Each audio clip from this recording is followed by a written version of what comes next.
Hello dear student, this is Praveen Kumar Jha. Welcome to Unique Classes of Right Way. आज एक नया chapter start कर रहे हैं, chapter number 3, inflation, unemployment and monetary rules. Inflation, unemployment and monetary rules. आप देख रहे होंगे यहाँ पे inflation, unemployment and monetary rules. यहाँ टर्म से ही क्लियर है कि आपको इस चैप्टर में पहले कुछ इन्फ्लेशन के बारे में जानने होंगे, फिर अनएम्प्लॉयमेंट, फिर इन्फ्लेशन और अनएम्प्लॉयमेंट के बीच में रिलेशनशिप। जब वो एस्टेब्लिश हो जाएगा तो फिर देखना पड़ेगा मॉनेटरी रूल्स क्या है। मॉनेटरी रूल्स मतलब मॉनेटरी पॉलिसी जो सेंट्रल बैंक लेती है।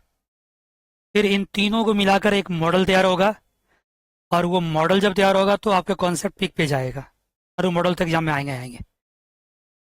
लेकिन जल्दीबाजी नहीं कर सकते, एक एक करके काम करना पड़ेगा। मैं देख रहा था इस पूरे यूनिट को, पूरे चैप्टर को देखने में काफ़ी छोटा लगता है, काफ़ी कम पेजेज हैं इसमें, लेकिन अगर मैं इसको डिटेल देखता हूँ तो इसमें एक एक लाइन में कुछ ना कुछ अलग अलग मीनिंग्स, बहुत बातें, कुछ सेमेस्टर 3 में पढ़ी हुई बातें हैं जिनको अगर आप नहीं याद रख पाओगे या नहीं रखे होगे याद, तो फिर आपको ये टॉपिक समझ में नहीं आएगा। तो आइए सेमेस्टर 3 की बातें भी कुछ हल्का सा हम रिवाइज कर ही देंगे आपको, लेकिन उससे पहले आप लिखिए क्लास नंबर 1।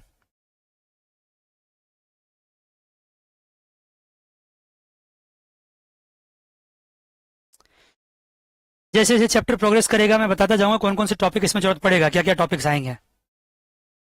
अभी जो मैं देख रहा हूँ फर्स्ट 2-3 पेजेस में स्टार्टिंग में जो मुझे आपको समझाना पड़ेगा, वो टॉपिक में स्टार्टिंग के कुछ टॉपिक्स लिख रहा हूँ जो मुझे रिवाइज करने पड़ेंगे और समझाने पड़ेंगे।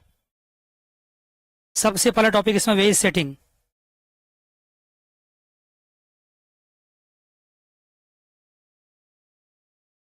जो कि मैं उम्मीद करता हूँ कि सेमेस्टर 3 में आपने पढ़े होंगे, डिटेल में पढ़े होंगे। अगर नहीं पढ़े हैं, याद नहीं है, तो थोड़ा सा मैं इसको अभी रिवाइज करा दूंगा। ये मेरी आदत है कि जो पास्ट ईयर्स की बातें होती है थोड़ा रिवाइज कर देते हैं। फिर क्या बात होगी, प्राइस सेटिंग।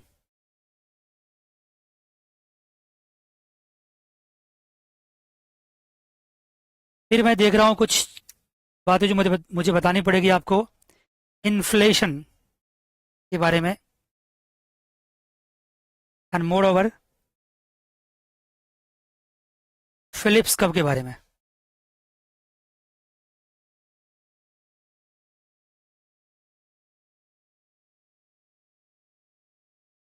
आगे बढ़ूं तो थोड़ा सा मुझे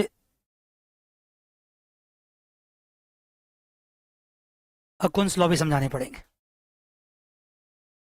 अभी तक तो मुझे इतनी बातें लग रही है कि जो मुझे रिवाइज करने पड़ेंगे जल्दी जल्दी में, क्योंकि कहीं पे भी इसका इस्तेमाल किसी भी जगह पे हो जा रहा है और पूरे कॉन्सेप्ट्स को पर्सपेक्टिव में समझने के लिए इनको समझना बहुत जरूरी है, तब जाके आपको समझ में आएगा। क्योंकि आप जब रीडिंग पढ़ रहे होंगे या फिर कॉलेज में जब क्लास चल रहे होंगे तो आपके दिमाग में एक सिस्टमेटिक तरीके से कॉन्सेप्ट डेवलप नहीं हो पा रहा होगा, मिसिंग होता होगा बीच बीच में, लगता हो कुछ कम रह गया, कुछ समझ नहीं पा रहे हैं, एक लाइन पढ़ते हैं फिर उसी पर अटक जाते हैं। वजह क्या है कि इसको समझने के लिए जो बहुत सारी बातें हैं वो आपके दिमाग में नहीं है, तभी करके आप ये बातें समझ नहीं पा रहे हैं। तो आइए जी, ये सारे टॉपिक को मैं डिटेल में यहाँ नहीं करूँगा, बस थोड़ा सा करता चला जाऊंगा ताकि आपको याद हो, ब्रशअप हो जाए, बिल्कुल बढ़िया से ब्रशअप हो जाए। आइए, सबसे पहला पॉइंट लिखिए इसमें, wage setting and price setting.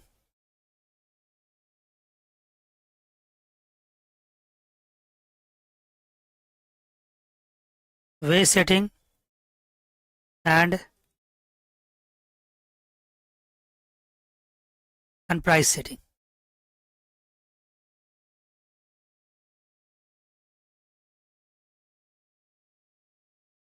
Clear जी? लिखिए जी।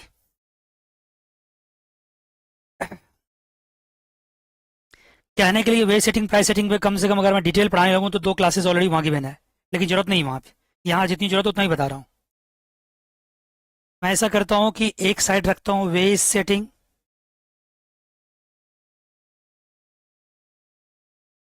और कॉरस्पॉन्डिंगली रखता हूँ क्या, price setting.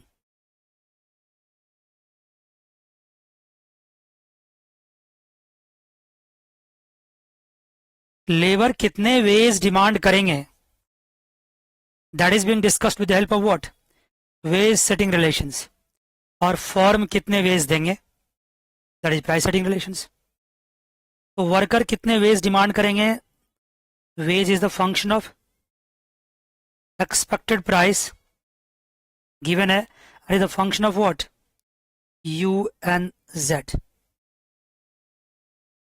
Expected price given है,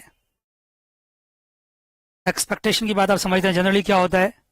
अभी एक्सपेक्टेशन बारे में कुछ बात करेंगे हम, मैंने यहाँ टॉपिक लिखा नहीं है लेकिन लिखना था मुझे, एक्सपेक्टेशन वही बात होगी।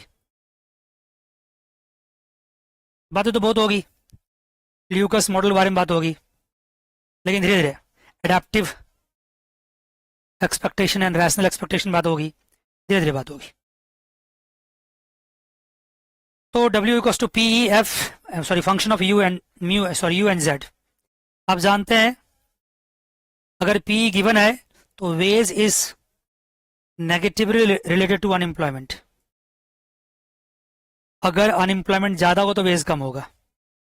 एंड कैच ऑल वेरिएबल्स मतलब अनएम्प्लॉयमेंट के अलावा सारे वेरिएबल्स को जेड बोलते हैं, सिर्फ पॉजिटिव रिलेशंस। एग्जाम्पल लिया था, क्या याद है, अनएम्प्लॉयमेंट बेनिफिट्स।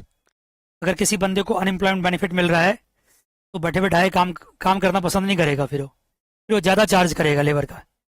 तो अगर अनएम्प्लॉयमेंट बेनिफिट्स आपको मिल रहा है तो आपका वेज के साथ पॉजिटिव रिलेशन होगा। आप खाली बैठना पसंद करोगे लेकिन आप कम वेज पे काम नहीं करोगे। आप देखते हो आजकल गवर्नमेंट बहुत सारे फ्री फूड देते हैं लोगों को, बीपीएल कार्ड होल्डर्स को। उससे क्या हो गया, लोगों की वेज डिमांड ज़्यादा हो गई है। तो वेज का पॉजिटिव रिलेशंस। थोड़ा सा इसको और आगे ले जाओ तो W upon P equal to क्या हो जाएगा, function of what, U and Z, negative and positive. मैंने P क्यों कर दिया, क्योंकि ये क्या है, ये रियल वेज है, रियल वेज। वर्कर्स अपने वेज को डिसाइड करने के लिए वर्कर्स ऑलवेज रियल वेज ही चार्ज करता है, क्योंकि रियल वेज ही एक्चुअली उनकी परचेजिंग पावर को इंप्रूव करता है। और रियल वेज के लिए जो प्राइस लेता है वो प्राइस एक्सपेक्टेड प्राइस होता है।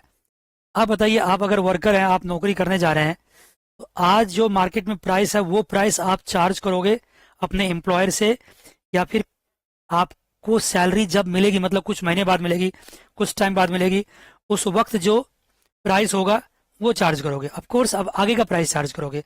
जो आज की प्राइस है वो एक्चुअल प्राइस है, आगे जो प्राइस होगा क्या होगा, एक्सपेक्टेड प्राइस होगा। कुछ बच्चों को ये बढ़िया से याद होगा तो उसको लगेगा सर रेडी रेडाई बात बता रहे हैं। हालांकि ऐसे बहुत कम बच्चे होते हैं, 5-10% बच्चों को इनको आता होगा ये चीज़, अदरवाइज ज़्यादातर बच्चों को रिवाइज तो करना ही पड़ेगा। तो आप workers always expected price incorporate करता है to decide what, real wage. क्योंकि अब कल की प्राइस लोगे, आज की प्राइस नहीं लोगे, आज तो बीत गया, पैसे तो आपको कल मिलने वाले हैं। ओके राइट, आज इधर बात करते हैं price setting. P is what, 1 plus mu multiply wage. अब ये क्या होता है इसको थोड़ा सा और डिटेल बताता हूँ।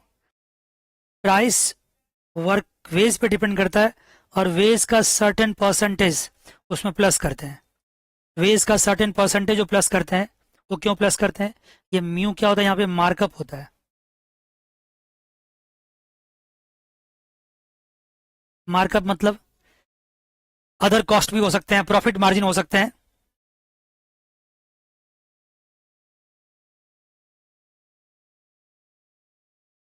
Plus profit margin.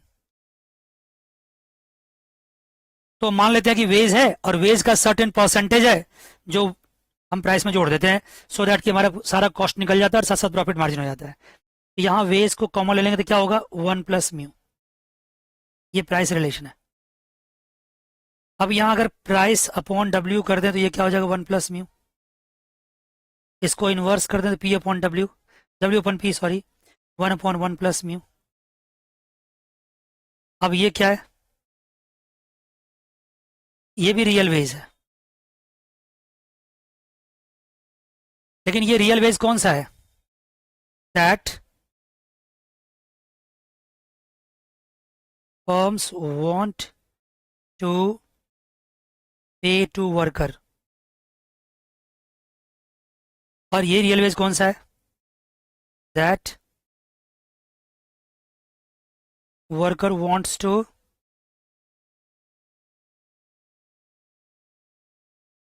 demand from firm.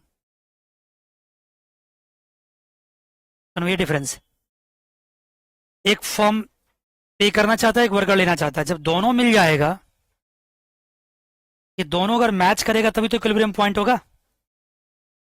जब दोनों मैच करेगा तभी इक्विलिब्रियम पॉइंट होगा। इसका मतलब ये हुआ इक्विलिब्रियम पॉइंट वहां होगा जहां पे W/P जो वर्कर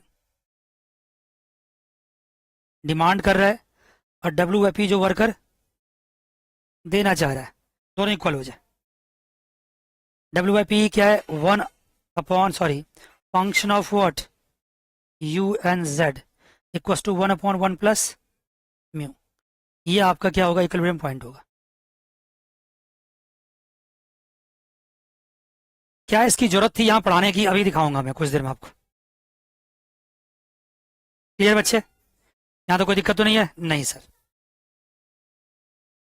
अगर इसको मैं ग्राफ में दिखाऊं, एक बार और जान लो, ये तभी पॉसिबल है जब P इक्वल टू क्या होगा? PE होगा। जो एक्चुअल प्राइस और एक्सपेक्टेड प्राइस के इक्वल होगा तभी पॉसिबल होगा। इसको अगर हम ग्राफ पे दिखाएं जल्दी जल्दी में तो क्या होगा? अगर यहां पे मैं अनएम्प्लॉयमेंट रखूं और यहां पे मैं वेज, रियल वेज रखूं,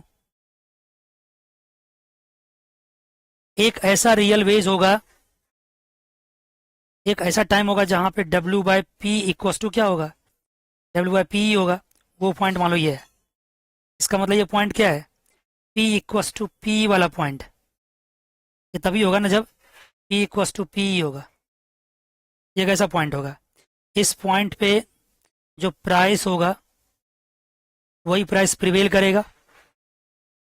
अदरवाइज रियल वेज तो बहुत सारे हो सकते हैं, ये बहुत सारे इन्फिनिट पॉइंट हो सकते हैं, लेकिन मेरे लिए ये पॉइंट इक्विलिब्रियम पॉइंट है।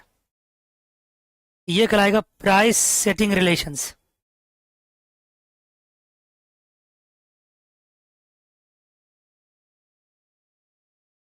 लेकिन वेज सेटिंग रिलेशन क्या होगा? Downward sloping. क्यों होगा? क्योंकि मैंने यहां पे W/P रियल वेज और अनएम्प्लॉयमेंट, या अनएम्प्लॉयमेंट है, अनएम्प्लॉयमेंट रेट, इसके बीच में रिलेशनशिप एस्टेब्लिश किया है। इनका रिलेशन क्या है? देखो, रियल वेज, वेज का और अनएम्प्लॉयमेंट का रिलेशन क्या है? नेगेटिव है ना। अनएम्प्लॉयमेंट का और वेज का रिलेशन क्या है? नेगेटिव है ना? Right sir. तो नेगेटिव रिलेशन होगा, डाउनवर्ड स्लोपिंग होगा। लेकिन ये इस पॉइंट पे कट रहा है ना, इस पॉइंट पे क्या हो रहा है? यहां पे जो अनएम्प्लॉयमेंट रेट आएगा that is called what? Natural rate of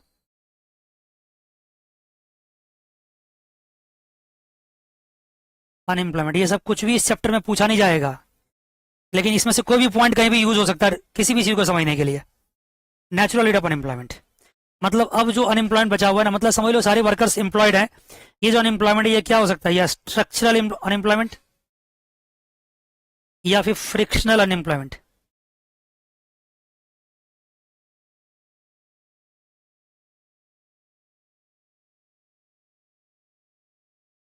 structural employment होता है जो वर्कर्स जो जॉब ढूंढना चाहता है वो उसको नहीं मिल रहा है, और जो फर्म जिस वर्कर्स को लेना चाहता है वो उसको नहीं मिल रहा है। मतलब दोनों एक दूसरे को ढूंढ रहा है लेकिन मिल नहीं रहा है। दोनों एक दूसरे को ढूंढ रहा है लेकिन वो मिल नहीं रहा है। मान गए? तो वो होता है structural unemployment.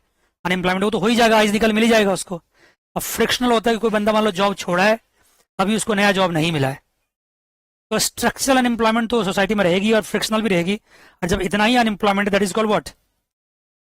Natural rate of unemployment. आगे देखना, इसको एन नायरू भी कहते हैं, non accelerating inflation rate of unemployment. आगे बताएंगे क्यों बोलते हैं इसको। तो यहां पे मैंने क्या क्या इंट्रोड्यूस किया आपको? Wage setting relation, price setting relation and natural rate of unemployment. और wage setting price setting equilibrium वहां होगा जहां पे P इक्वल टू P होगा। राइट। अब यहां पे ये बात आती है कि सर आपने प्राइस सेटिंग रिलेशंस को ऐसे क्यों डाला? ये क्यों ऐसा है?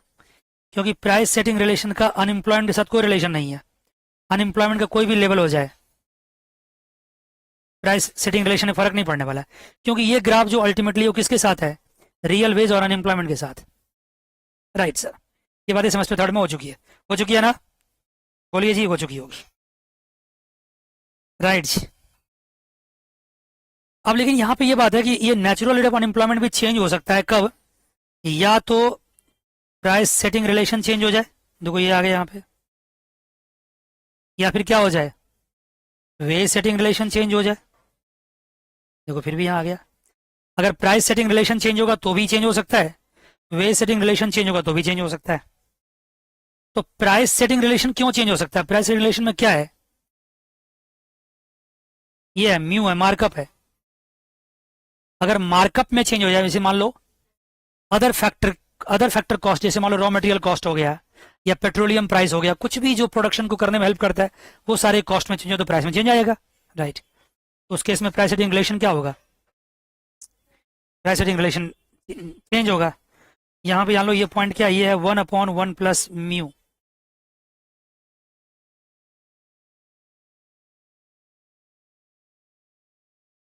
ठीक है जी, मान गए यहाँ तक? कोई दिक्कत तो नहीं है? नहीं सर। तो म्यू में चेंज हो सकता है, तो प्राइस सेटिंग रिलेशन चेंज होगा। अगर मान लो कि म्यू का मतलब मार्कअप समझा दिया मैंने, ठीक है ना? राइट। और अगर मान लो कि वेज सेटिंग रिलेशन में चेंज क्यों हो सकता है? वेज सेटिंग रिलेशन में चेंज होने की वजह क्या हो सकता है? ये जेड कैच ऑल वेरिएबल्स की वजह से हो सकता है, इसकी वजह से चेंज हो सकता है। लेकिन मैं इस पे अब ज़्यादा वक्त नहीं लगाऊंगा, क्योंकि इसलिए क्योंकि ये चीज़ अभी आपको सिर्फ टर्म्स को समझाना था मुझे, तभी मैंने समझाया इस चीज़ को। अदरवाइज इस पर ज़्यादा वक्त नहीं लगाना। अगर ज़्यादा लगाना तो सेमेस्टर 3 के नोट्स आपके पास होंगे, आप वहाँ से पढ़ेंगे। अब यहाँ बात आती है कि यहाँ पे क्यों ये कराया गया। अब मैं आपसे कहता हूँ कि आप अपनी रीडिंग में देखना, जो आपका वेज सेटिंग रिलेशन है,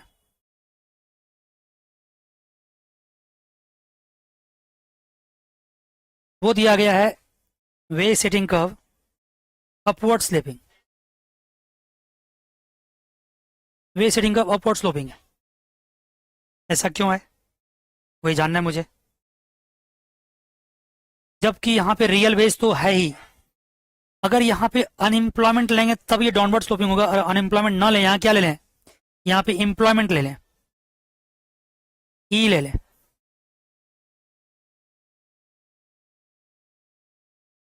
एम्प्लॉयमेंट रेट, अनएम्प्लॉयमेंट के साथ अगर डाउनवर्ड स्लोपिंग है, तो एम्प्लॉयमेंट रेट के साथ क्या होगा? अपवर्ड स्लोपिंग ही होगा।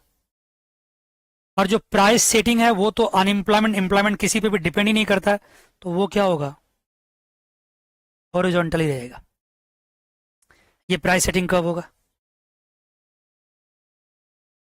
तो मैंने आपके थर्ड सेमेस्टर में जो वेज सेटिंग रिलेशंस था, उसको फोर्थ सेमेस्टर में जो वेज सेटिंग रिलेशंस है, उसके साथ मैंने इसको कन्वर्ट कर दिया, जो यहाँ जरूरत पड़ेगी मुझे। मान गए? फिर दोबारा से समझाएंगे हम, जब यहाँ के अकॉर्डिंगली हम क्या करेंगे, फिलिप्स कर्व को डिराइव करेंगे, तो फिर से बताएंगे आपको।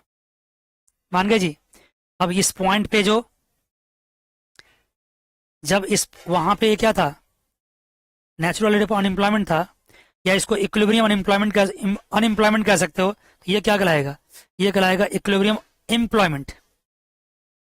ये कहलाएगा इक्विलिब्रियम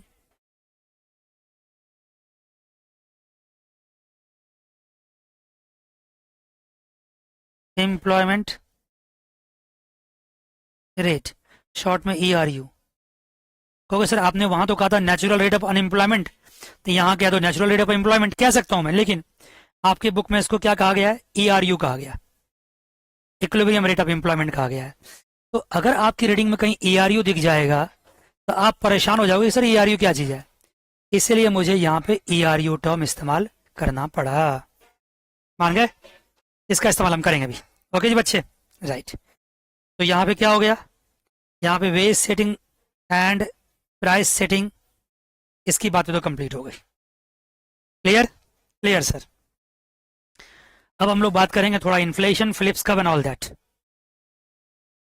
जहां तक इन्फ्लेशन का सवाल है, इन्फ्लेशन टर्म को समझना कोई खास मुश्किल बात नहीं है। बेहद आसान है, क्योंकि आप जानते हैं कि प्राइस राइज बहुत ही बेसिक टर्म्स है।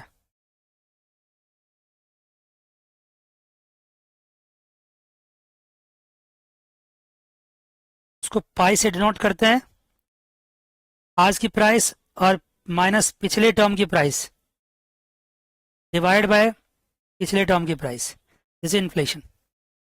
सिंपल। अभी आगे बात करेंगे इन्फ्लेशन डिसाइड करने के लिए या फ्यूचर इन्फ्लेशन डिसाइड करने के लिए, एक्सपेक्टेड इन्फ्लेशन के लिए कौन कौन से टर्म्स होते हैं। सिंपल इन्फ्लेशन समझो भैया।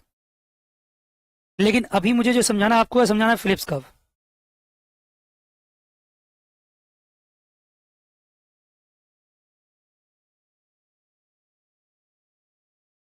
ठीक है जी, लिखिए। एक्चुअली सिंपल तरीके से समझो तो फिलिप्स कर्व इज क्या, व्हाट, ये इन्फ्लेशन का एंड अनएम्प्लॉयमेंट के बीच का रिलेशनशिप है। इन्फ्लेशन एंड अनएम्प्लॉयमेंट के बीच का रिलेशन है। लेकिन यहाँ पे इन्फ्लेशन, सॉरी, फिलिप्स कर्व का काफी लंबा हिस्ट्री है। अगर ढंग से देखा जाए तो जो इन्फ्लेशन था वो अराउंड टाइम के साथ अगर देखा जाए इसको, तो अराउंड 1960s इन्फ्लेशन काफी कंसिस्टेंट था, मतलब एवरेज प्राइस लेवल 0 ही था। मतलब अगर कभी राइज है तो कभी फॉल है, एवरेज इन्फ्लेशन 0 था। ये कब तक था, टिल 1960।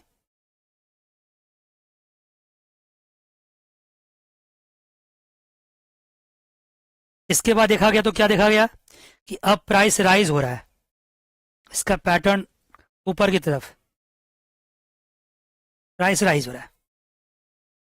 तो इस केस में अगर देखा जाए, लॉन्ग रन एवरेज कॉस्ट में कोई चेंजेस नहीं था, 0 था। लेकिन यहां पे ये पी क्या पॉजिटिव है। मान गए।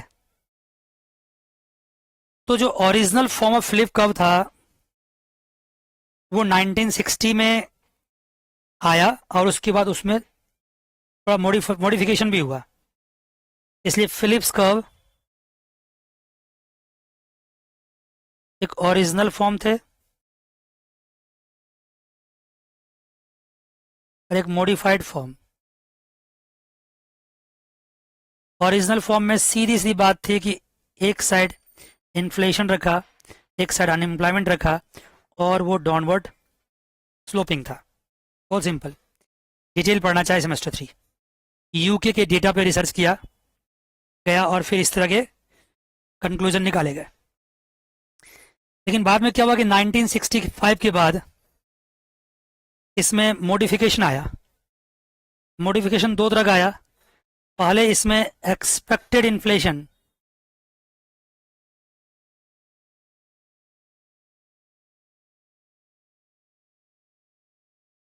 That is pi e, expected inflation pi e. यहां मैंने जो पीई लिखा ना, ये पाई लिखना, पाई 0। लेकिन यहां पे पाई 0 नहीं है अब, ठीक है ना। इन्फ्लेशन प्लस और माइनस करके एवरेज में 0 था, लेकिन प्राइस तो 0 हो सकता है। एक्सपेक्टेड इन्फ्लेशन पहले ऐड किया गया और बाद में इसमें natural rate of unemployment add किया गया, that is what, UN add किया गया। ठीक है। और नेचुरल रेट ऑफ अनएम्प्लॉयमेंट किसके द्वारा दिया गया, आपको जानते हो, फ्रीडमैन के द्वारा, मिल्टन फ्रीडमैन। एनीवे, तो एक मॉडिफिकेशन हुआ जिसमें पाई इनकॉर्पोरेट किया, दूसरा मॉडिफिकेशन हुआ जिसमें क्या इनकॉर्पोरेट हुआ, यूएन इनकॉर्पोरेट हुआ। ठीक है जी। और क्यों मॉडिफिकेशन करना पड़ा वो भी बात करेंगे धीरे धीरे करके।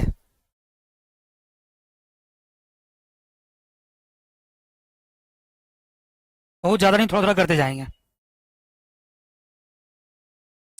ओके। जो ओरिजिनल फिलिप कर्व थे वो सिंपल था, pi t equals to u plus z minus, sorry, mu plus z minus alpha u t. ये पाई में और यूटी में इनवर्स रिलेशनशिप है, पाई में और यूटी में इनवर्स रिलेशनशिप है, क्योंकि यह नेगेटिव है। ये ओरिजिनल फिलिप कर्व था। जब इसका मॉडिफिकेशन हुआ तो मॉडिफाइड फिलिप कर्व सामने आया। पहले किसको इनकॉर्पोरेट किया गया? पाई ई को। थोड़ा सा पाई ई के बारे में समझ लीजिए। पाई ई मतलब एक्सपेक्टेड इन्फ्लेशन। पाई ई क्या माना गया? आज का एक्सपेक्टेड इन्फ्लेशन क्या होगा? आज का एक्सपेक्टेड इन्फ्लेशन क्या होगा? आज का एक्सपेक्टेड इन्फ्लेशन डायरेक्टली प्रोपोर्शनल होगा कल के एक्चुअल इन्फ्लेशन के। पास्ट, पिछले साल के जो एक्चुअल इन्फ्लेशन होंगे उसका डायरेक्टली प्रोपोर्शनल होगा आज का इन्फ्लेशन।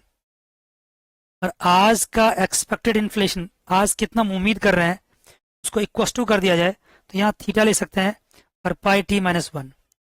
पिछले साल जो इन्फ्लेशन थे उसका सर्टेन परसेंटेज इस बार हम क्या कर सकते हैं? एक्सपेक्ट कर सकते हैं। अगर थीटा को हम वन मान लें सिंप्लीफाई करने के लिए, तो पाई ई टी क्या हो सकता है? जो कल का इन्फ्लेशन था, जो पिछले साल का इन्फ्लेशन था, उसको हम आज का इन्फ्लेशन मान सकते हैं। हालांकि ऐसा कॉन्सेप्ट जब दिया गया तो इसको कहते हैं क्या? Adaptive rational expectation. ये बात होगी इसके बारे में। जब हम पिछले साल के इन्फ्लेशन को ही इस साल का इन्फ्लेशन मानते हैं तो हम अडेप्ट कर रहे हैं, पिछले साल के इन्फ्लेशन को अडेप्ट कर रहे हैं, जबकि सच्चाई नहीं है। आज क्या इन्फ्लेशन होगा ये बहुत सारे फैक्टर पर डिपेंड करता है, लेकिन हमने कितना सिंपल तरीके से पिछले साल के इन्फ्लेशन को ही क्या मान लिया? आज का इन्फ्लेशन। तो पहले अडेप्टिव एक्सपेक्टेशन ही आया था, बाद में अडेप्टिव को क्या किया गया? क्रिटिसाइज किया गया ल्यूकस के द्वारा, और फिर रैशनल एक्सपेक्टेशन आ गया। धीरे धीरे बात होगी इसके बारे में, अभी अडेप्टिव को ही समझो। मान गए? मान गए। धीरे धीरे करके जो हमारा इन्फ्लेशन था उसमें ये पाई ई टी को इनकॉर्पोरेट कर लिया गया, और पाई टी इक्वस टू क्या हो गया? पाई टी ई एक्सपेक्टेड अब plus what? Mu plus z minus alpha u T. यहां तक ये ओरिजिनल था, ओरिजिनल फॉर्म था, इसमें पाई ई टी को इनकॉर्पोरेट कर लिया गया। अब यहां pi t equals to pi t के बाद क्या होगा? Pi T minus one. जो आज का एक्सपेक्टेशन है वो पिछले साल का एक्चुअल है, plus mu plus z minus alpha u T. अभी मैं आपको इस कॉन्सेप्ट को आपकी रीडिंग पे भी लेके आऊंगा, ध्यान देना। अगर मैं इसको पाई टी माइनस वन कर दूं, ये क्या आ जाएगा? Change in inflation. ये क्या होगा? Mu plus z minus alpha u t, alpha u t. ये क्या कहलाएगा? ये कहलाएगा change in rate of inflation, magnitude of change in rate of inflation. Change in inflation नहीं, change in rate of inflation. वो क्या आया? वो यही आया, mu plus z minus alpha u t. Right जी, ये आया आपका। इसको एक्सपेक्टेशन ऑगमेंटेड फिलिप कर्व कहा गया, क्योंकि इसमें आपने क्या रखा? एक्सपेक्टेशन इनकॉर्पोरेट किया ना, इसलिए इसका नाम क्या हो गया? Expectation augmented Philip curve.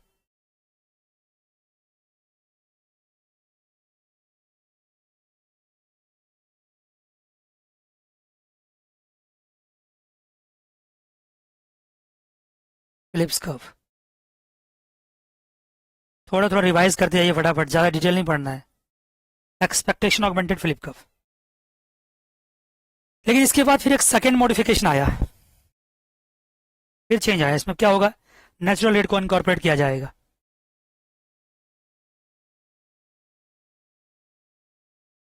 Modification of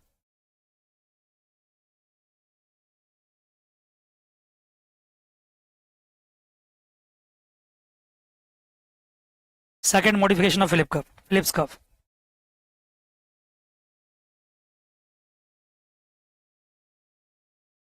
अभी समझने वाली बात है कि सेकंड मॉडिफिकेशन लाया किसने और क्यों लाया। सेकंड मॉडिफिकेशन लाने वाले थे फ्रीडमैन। और ये क्यों लाए? इसलिए लाया गया कि अगर आपका एक्सपेक्टेशन, आज का एक्सपेक्टेशन है, वो कल का एक्चुअल के बराबर है, पाई टी इक्वल टू क्या, पाई टी माइनस 1, मान गए। और ऐसा अगर चलता रहा तो क्या होगा, इन्फ्लेशन जो पिछले साल का होगा अगर वो ज्यादा है तो हम नेक्स्ट ईयर भी क्या उम्मीद करेंगे, इन्फ्लेशन ज्यादा ही होगा। बात समझ रहे हो? अगर आपका पिछले साल इन्फ्लेशन राइज कर रहा है तो हम इस साल क्या मान के चलेंगे, राइज ही कर रहा है, तब तो फिर कभी नीचे आएगा ही नहीं, वो राइज ही करता जाएगा। इन्फ्लेशन ऑलवेज राइज ही करता जाएगा। अगर हम पिछले साल के राइजिंग ट्रेंड को ले रहे हैं और कोई और कॉन्सेप्ट मेरे दिमाग में नहीं है तो फिर तो ये राइजिंग ट्रेंड ही रहेगा हमेशा ना। तो एक ऐसा रिलेशनशिप बन गया कि इन्फ्लेशन ऑलवेज हाई होता जाएगा, इन्फ्लेशन ऑलवेज राइज ही करता जाएगा और अनएम्प्लॉयमेंट ऑलवेज डाउन ही होता जाएगा।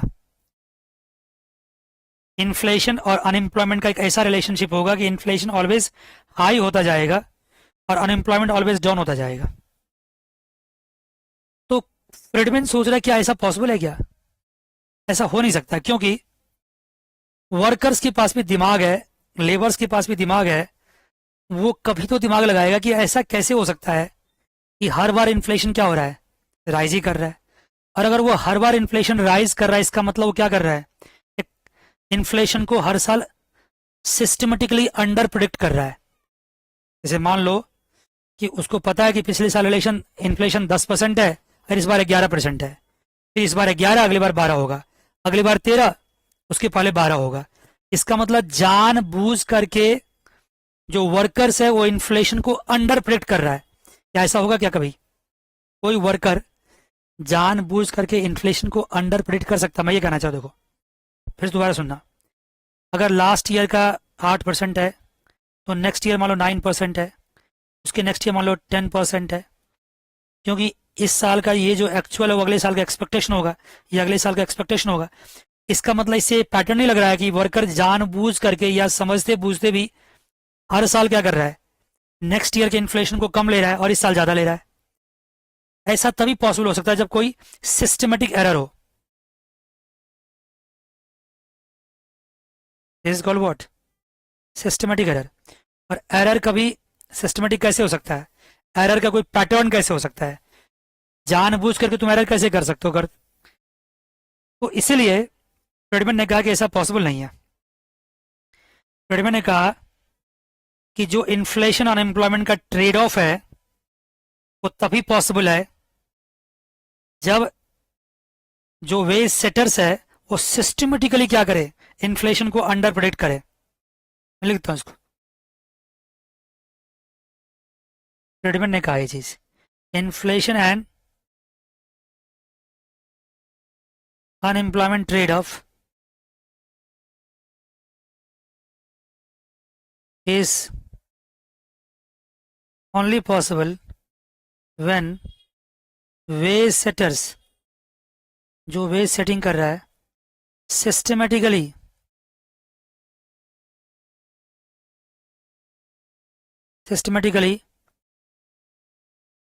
Under predict the inflation. Under predict the inflation, under predict मतलब एक्सपेक्टेड, एक्चुअल नहीं, एक्सपेक्टेशन को जानबूझ करके वो क्या कर रहा है, सिस्टमेटिकली अंडर प्रेडिक्ट कर रहा है, तभी ये पॉसिबल हो रहा है। जबकि ऐसा ऐसा नहीं हो सकता, एक ही मिस्टेक बार बार नहीं हो सकती है, वर्कर बार बार एक ही टाइप की मिस्टेक नहीं कर सकता है। ठीक है जी, राइट। उसने बाद में फिर ये भी कहा कि जो अनएम्प्लॉयमेंट है वो नेचुरल रेट के बराबर है। वेज सेटिंग में देख चुके हो, अनएम्प्लॉयमेंट नेचुरल रेट के बराबर है। जब अनएम्प्लॉयमेंट नेचुरल रेट के बराबर होगा उस केस में आपने देखा था, याद करो, याद करो, अभी दिखाता हूँ दोबारा से। प्राइस इक्वल टू क्या होगा, पीई होगा। जब अनएम्प्लॉयमेंट नेचुरल रेट के बराबर होगा तो प्राइस इक्वल टू क्या होगा, पीई होगा। और जब प्राइस इक्वल टू पी होगा तो पाई इक्वल टू क्या होगा, पाई होगा।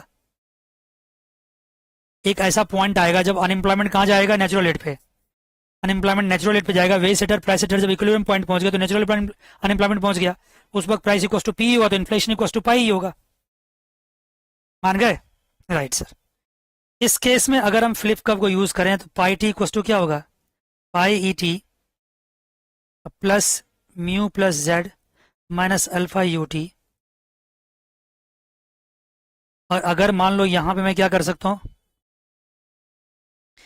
पाई टी माइनस पाई ई टी करें तो mu plus z minus alpha u t, और पाई इक्वल टू पाई ई है अगर, तो ये क्या होगा, ये जीरो होगा। इसका मतलब यू टी क्या होगा, mu plus z upon alpha, mu plus z upon alpha. और जब ऐसा होगा तो उस केस में यू टी किसके बराबर होगा, ये यू टी है ना, यू टी बराबर किसके होगा, यू एन के। इसने क्या कहा कि जब वेज सेटिंग रिलेशन में u equals to you N होगा, p इक्वस टू पी होगा, पाई इक्वस टू पाई होगा, तो उस केस में u T equals to you N होगा और उसकी वैल्यू क्या होगी, mu plus z upon alpha. और अगर इसको इनकॉर्पोरेट कर लिया जाए फ्लिप कर्व में, फ्लिप कर्व क्या, pi equals to pi t equals to pi E t plus mu plus z minus alpha u t, और पाई टी में से माइनस पाई ई टी करें, ये क्या हो जाएगा, equals to mu plus z minus alpha u t, और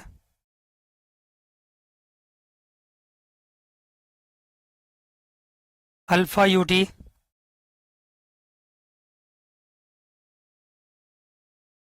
अगर यहां से हम क्या करें, pi T minus pi E t equals to, अगर मैं यहां पे क्या करूं, अल्फा बाहर ले लूं, अल्फा बाहर ले लूं माइनस अल्फा, ये क्या हो जाएगा, ये हो जाएगा यू टी और minus mu plus z upon alpha. बात नहीं समझे, ये अल्फा कट जाएगा तो ये बच जाएगा ना, देखना करके हो जाएगा, समझ में आई बात आपको, मान गए। और pi T minus pi E t equals to minus alpha u t, और इसकी वैल्यू क्या निकाले हमने, you N.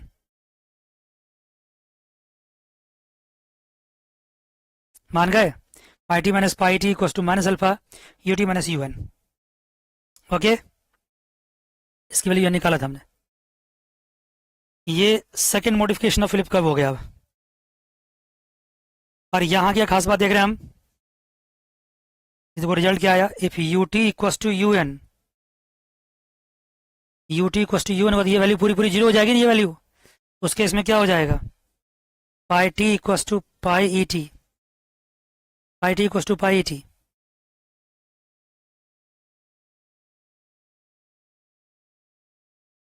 If U T is less than you n, unemployment natural से कम है,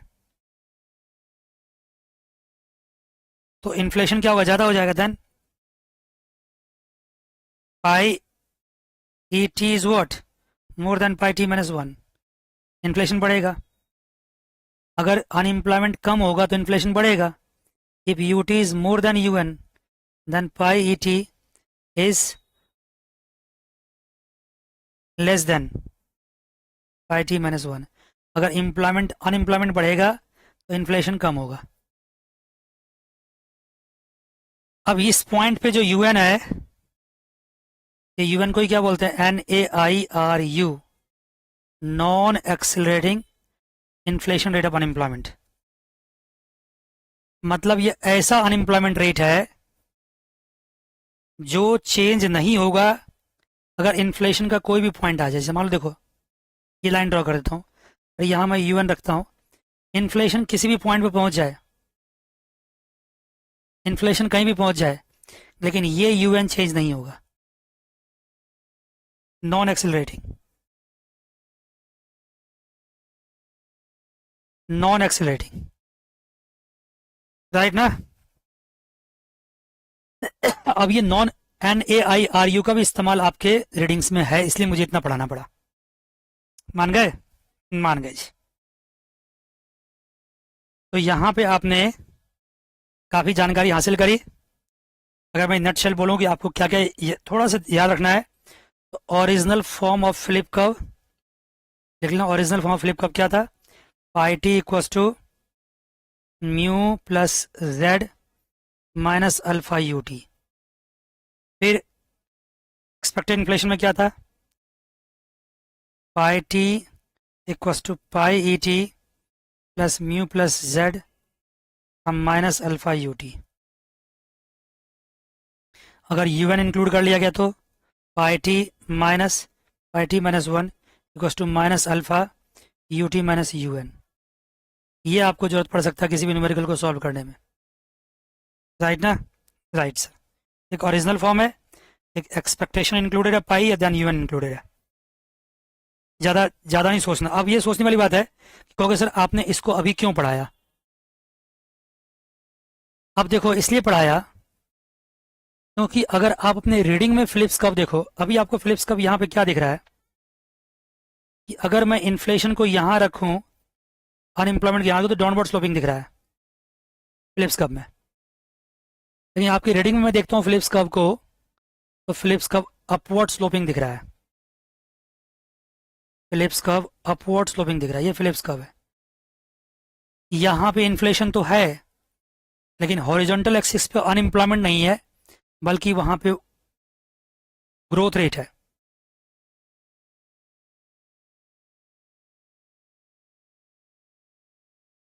जीडीपी ग्रोथ रेट है। मान गए? मान गए सर। वहां पे GDP growth rate. Okay, okay जी।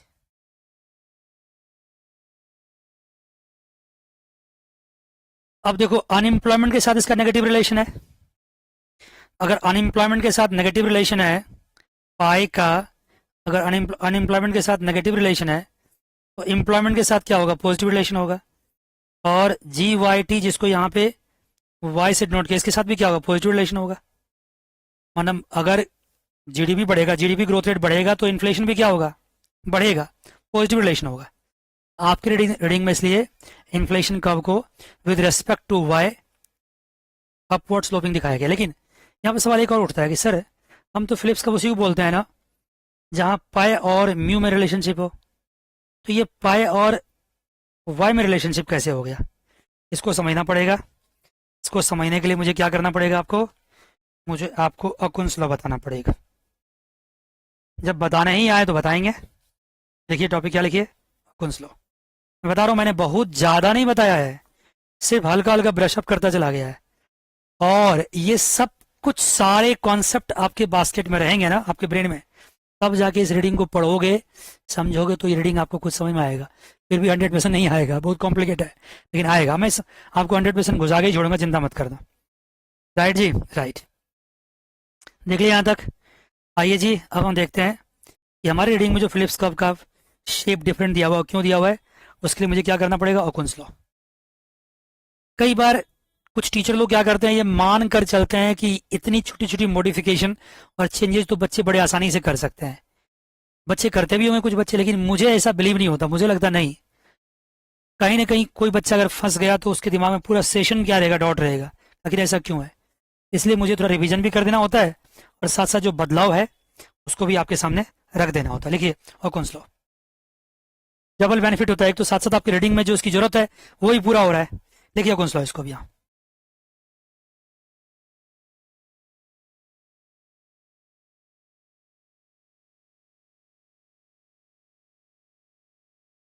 आइए जी। तैयार है? राइट सर, तैयार है।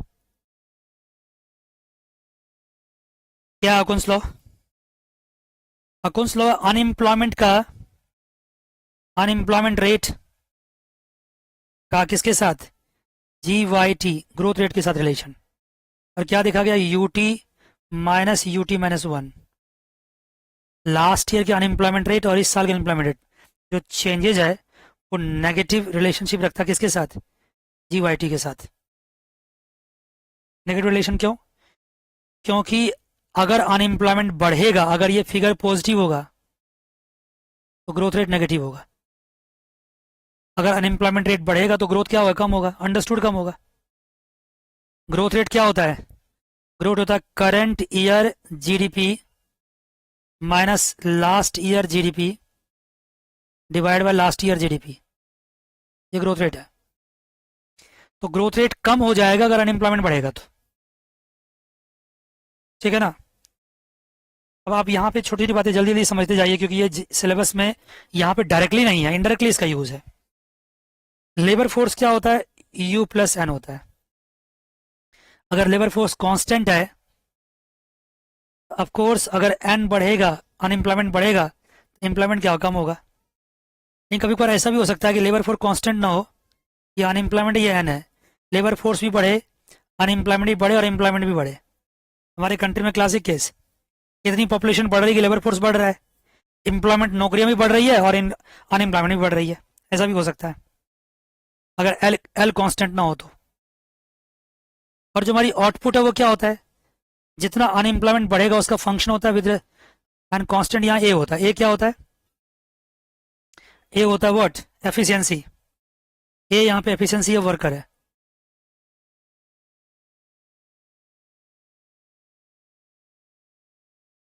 हमारा आउटपुट जो है, जितना लेबर बढ़ेगा और जितना वो एफिशिएंट होगा, अगर ए की वैल्यू 1 हुआ तो वाई इक्वस टू क्या होगा, एन होगा।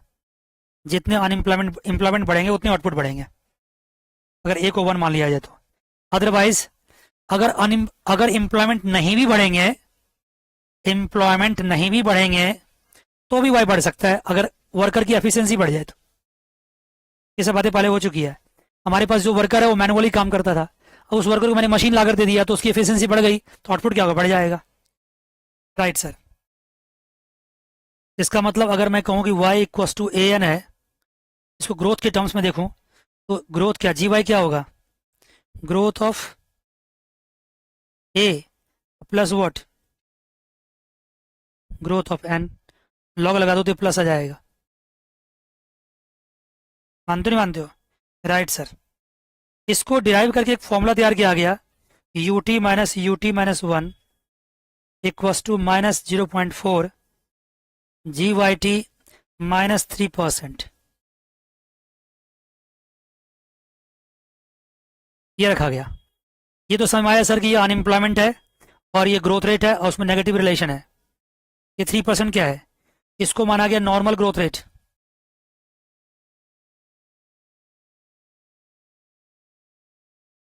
अगर जी वाई टी हमारा 3% हो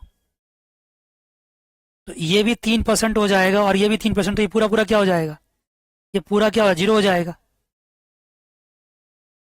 तो फिर उस केस में ये भी क्या होगा, यूटी इक्वस टू क्या हो जाएगा, यूएन, यूटी -1 हो जाएगा।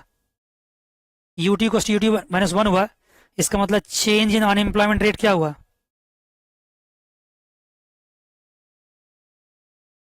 0 हुआ। तो अगर अनएम्प्लॉयमेंट में आप कोई चेंज नहीं चाहते हो, अनएम्प्लॉयमेंट में कोई चेंज नहीं चाहते हो, तो ग्रोथ रेट कम से कम कितना रखना पड़ेगा, 3%। इसको नॉर्मल ग्रोथ रेट कहा गया, बाद में इसको ऐसे जी वाई से दिखाया गया, नॉर्मल ग्रोथ रेट को जी वाई से दिखाया गया। क्योंकि ये सब पहले पढ़ा चुका हूं इसलिए मैं जल्दी जल्दी पढ़ रहा हूं इसको आगे लेकर के। मान गए, मान गए जी।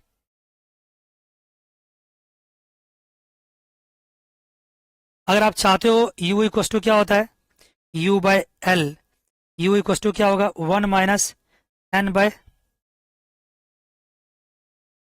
ये क्या होगा, l minus N by L.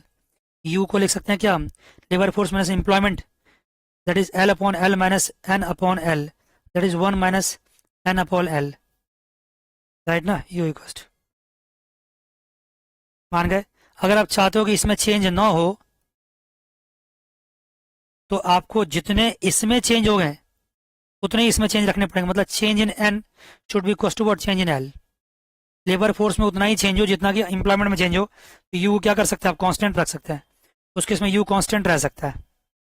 Right sir. अगर अकुंस लॉ को और बढ़िया तरीके से आपके सामने रखें हम, तो ये होगा minus u T minus one equals to minus beta g Y t minus g y bar. ये जी वाई बार क्या, नॉर्मल ग्रोथ रेट है, जी वाई टी का एक्चुअल ग्रोथ रेट है।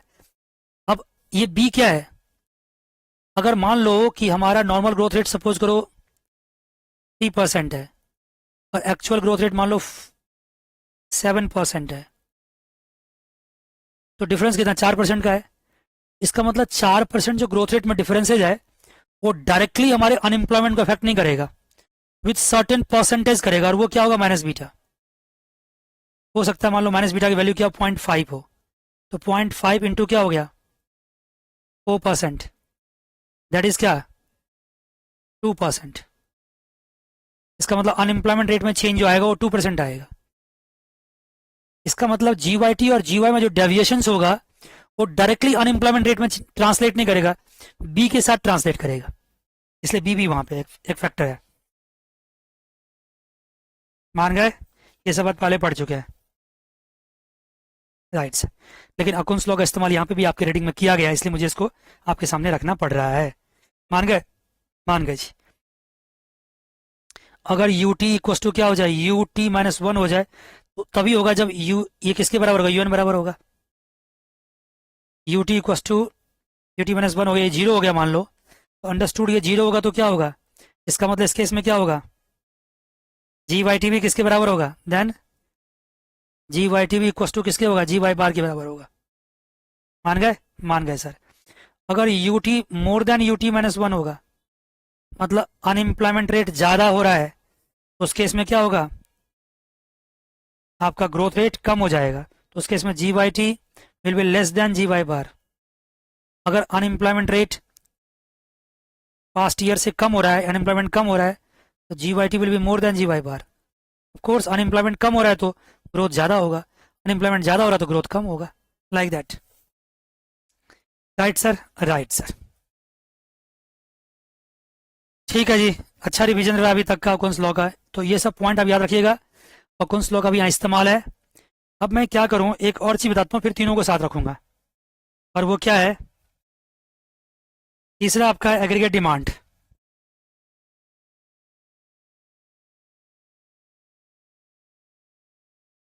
तीसरा आपका एग्रीगेट डिमांड। आप जानते हैं कि y is the function of what, m by p and government expenditure and government tax, मतलब monetary policy and physical policy, y उसका भी फंक्शन होता है।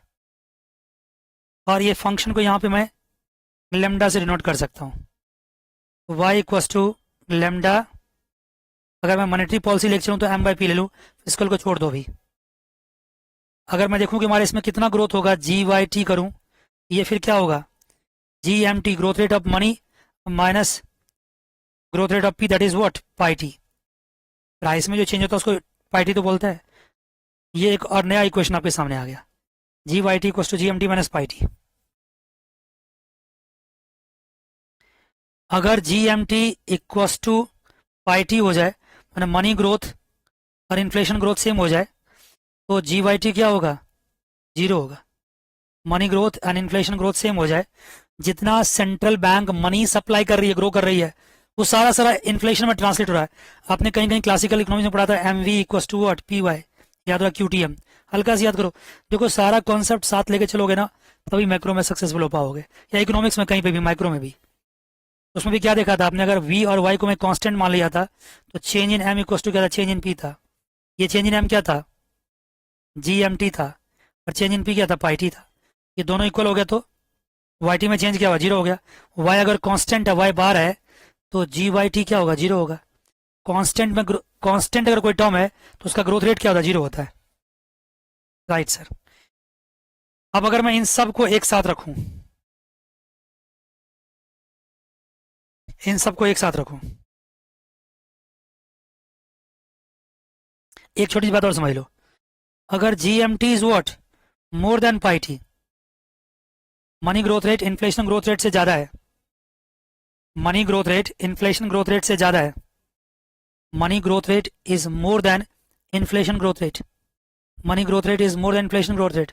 उस केस में जीवाईटी क्या होगा, जीवाईटी पॉजिटिव होगा, g y t is what, more than zero. अगर g m t is less than पाईटी then जीवाईटी क्या होगा, less than zero. That's it. थोड़ा दिमाग लगाइए खुद से भी। इसमें क्या हो गया, अगर ये ज़्यादा है जीवाईटी जीएमटी सॉरी पाईटी से तो ये पॉजिटिव आएगा, ये कम है तो ये नेगेटिव आएगा। That's it.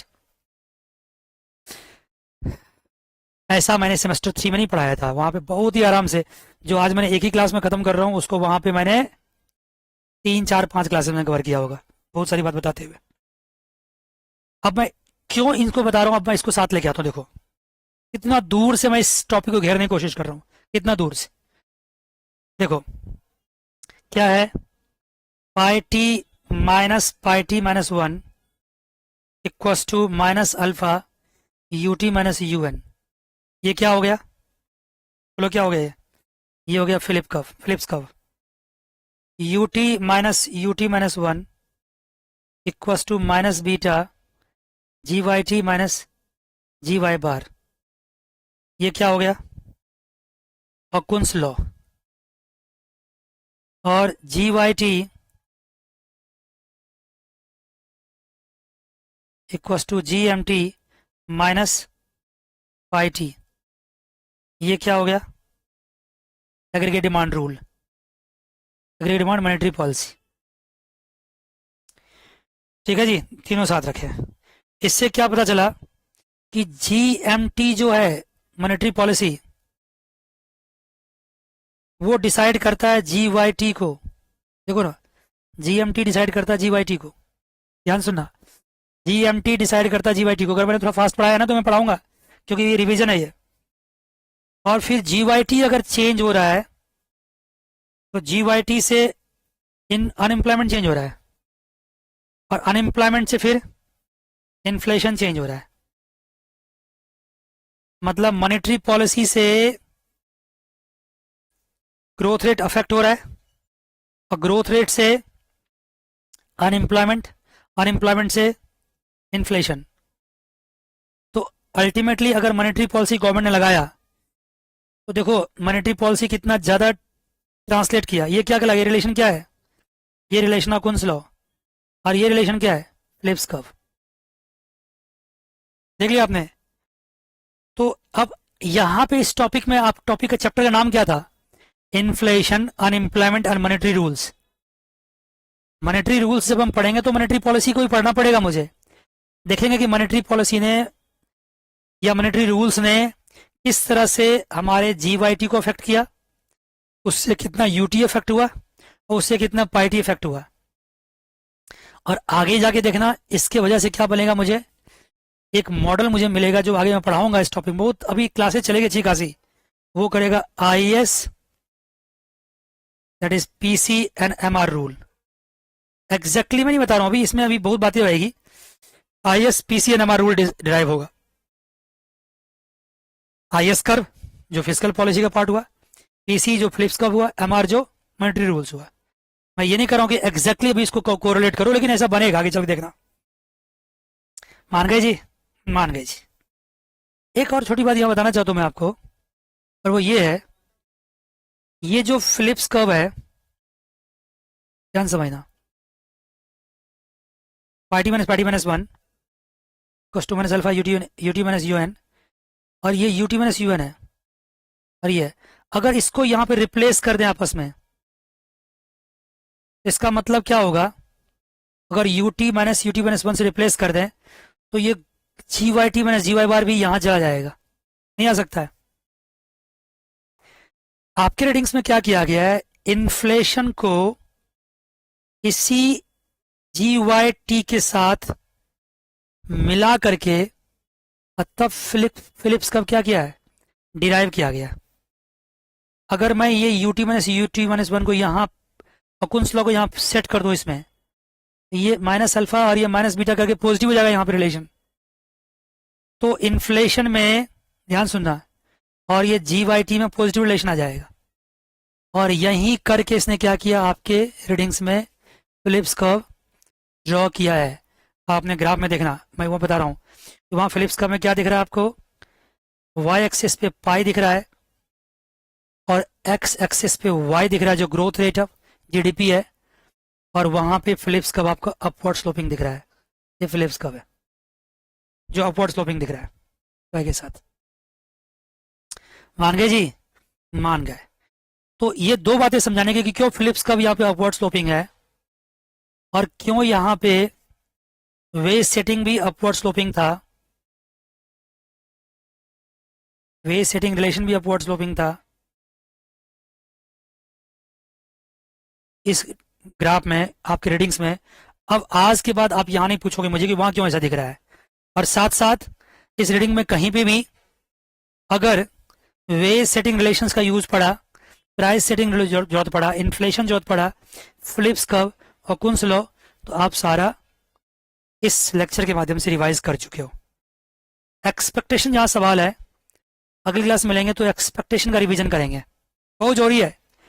अगर ये ढंग से रिवाइज नहीं करेंगे एक्सपेक्टेशन का, adaptive expectation and rational expectation and Lucas critic, जो कि बुक में कहीं छोटे छोटे पॉइंट में लिख दिया है, आप ढूंढोगे तो कहीं ल्यूकस क्रिटिक लिख दिया लेकिन बताया कुछ नहीं क्या है, वो लिख दिया है।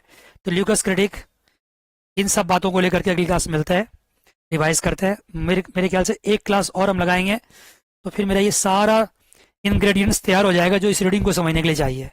फिर मैं डायरेक्टली इस रीडिंग पे जाऊंगा और यहाँ से कॉन्सेप्ट फिर उठाऊंगा ये क्या कहानी है। लेकिन आपको पता भी नहीं चलेगा, बहुत सारी बातें मैंने कर चुका हूँ, मेरे लिए बहुत हल्का हो जाएगा अगर आज की क्लास आप समझ जाएंगे, बहुत ही आसान हो जाएगा उस बात को समझाना। आज के लिए इतना ही, अगली क्लास में फिर मिलेंगे। God bless you all, take care, bye bye and see you.